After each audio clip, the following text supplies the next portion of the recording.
Veliki požari.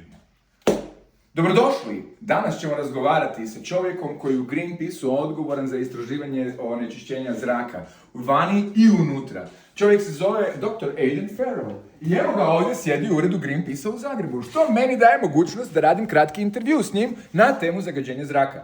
A to nas sve interesira na ovom prostoru. Aidan je dakle čovjek koji se bavi onečišćenjem zraka već čitavu svoju znanstvenu karijeru koja je bogata i impresivna. I sada ćemo ga pitati par pitanja o njegovom najnovijem istraživanju, a tiče se, nećete vjerovati, plinskih štednjaka. Hello Aidan, and sorry for the again creation and interruption. I want to ask you some question about your recent research. So the first one is, you researched the gas stoves and electric stoves and the difference in the air quality inside the house, okay? Why?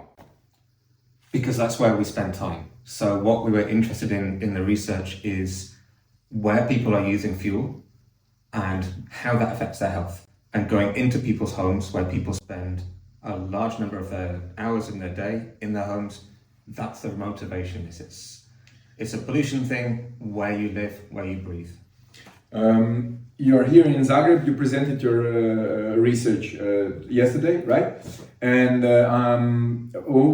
why Zagreb? Is it because of our air quality and huge pollution during the winter, or why? Because we use gas stoves, or So the study's in Zagreb, it's in Croatia and in Hungary, and it's here because Greenpeace is working on fossil gas, on methane, on the climate impacts, and they've done lots of work looking at problems where the gas is produced, problems where the gas is transported, and now to complete that picture we're looking at where the gas is being used by ordinary people as well. So it's part of a big project run by Greenpeace in this region. So how does cooking on a gas stove impact our air quality? It does two things. When you've got a flame and you're burning gas, that flame is hot and that causes a pollutant called nitrogen dioxide to be produced. Part of that gas, some of it is methane, that's the fuel you're burning. There's some other things in there as well. And one of those chemicals is called Benzen. It's linked to cancer, so classified cancer-causing chemical. And so those are the focuses of our studies. NO2, asthma, respiratory problems, benzene, that risk of cancer. How would you describe the health risk connected to having a gas stove at home? So what is the possible outcomes that you fear as a researcher? There's loads of evidence that links NO2 to respiratory health problems, and lots of that evidence is from outdoor air. So this is the same pollutant you get from cars and trucks and buses, and we're interested in that pollutant inside our homes. Is that the cause of asthma attacks and health impacts that way? And the same with benzene. It's something that you get from traffic, something you get from cigarettes, and we're looking at the potential risk for cancer from this other source, from gas, not from. So I gotta confess that my wife was right on this question as always. Thank you, Diana.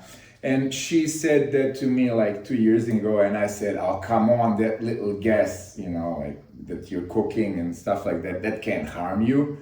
Do you really feel fear or know that this concentration, this amount of NO2 and benzene can also harm us? Can we compare that to the pollution outside? How would you compare it?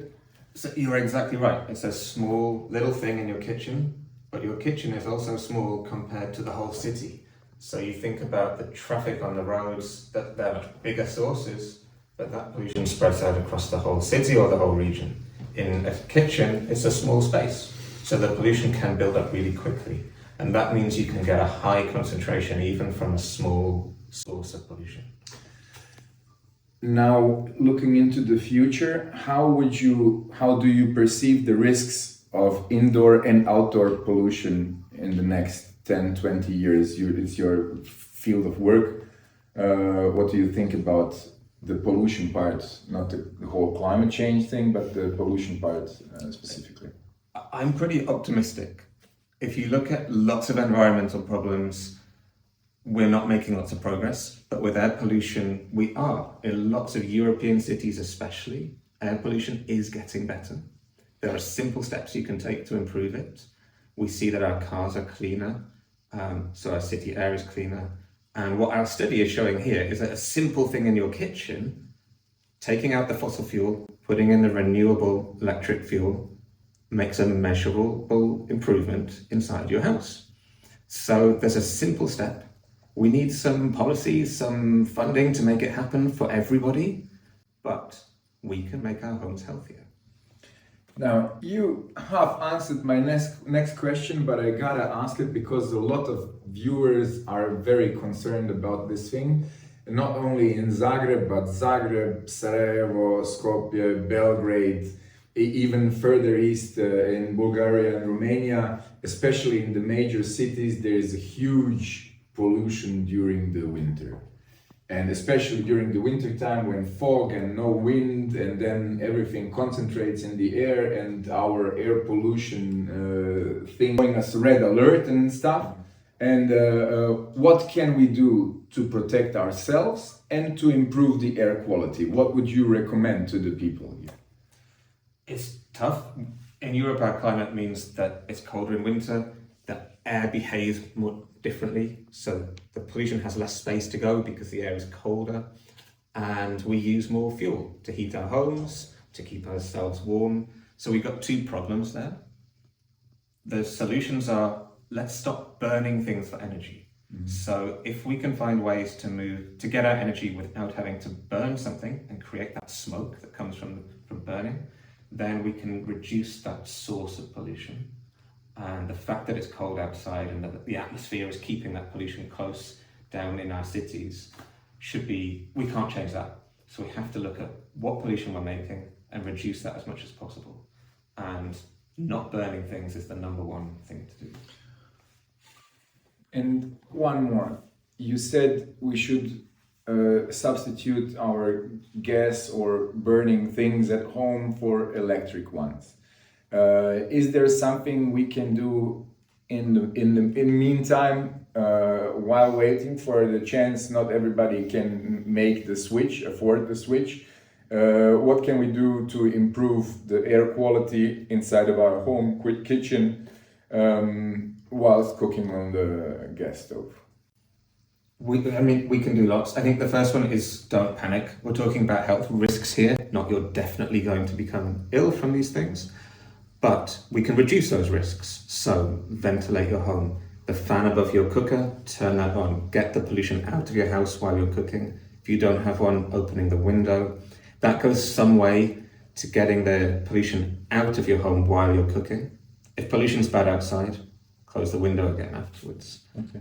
So changing the air in your house as often as possible. And then things like keeping the gas stove clean, getting a professional engineer to check it, there's no leaks, make sure it's working the way it should be. Those are simple steps you can do so that your system is as clean, as efficient as possible. Now a few personal questions, Aidan, if you don't mind. Why did you choose to go into the field of air pollution and climate change? What drove you there? Do you want to change the world, Aidan? If yes, admit it. Everybody kind of wants to make the world a better place, I think. I absolutely love understanding the world around me, how it works. And after I was a student, what I wanted to do was work in a field where I could make things better for people. I didn't want purely academic work, and working on air pollution, the changes that you can make in policies and things improve things almost overnight. So you get a cleaner car, or you switch to a bike, or you switch your cooker, your environment gets better fast. And so that's the motivation for me here, is we're talking about a simple change where you can reduce health risks really quickly. And that's super important, especially if you're thinking about your children, for example.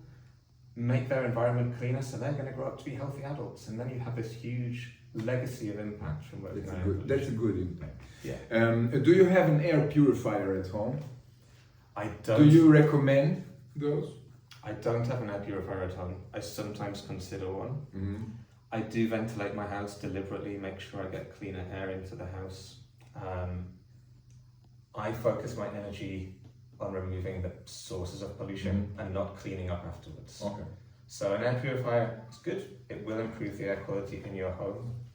But for me, the number one thing is let's stop the pollution in the first place. Thank you, Aidan. It was a very nice conversation, and thank you for your studies that you do. Thanks for talking to me. It's been fun.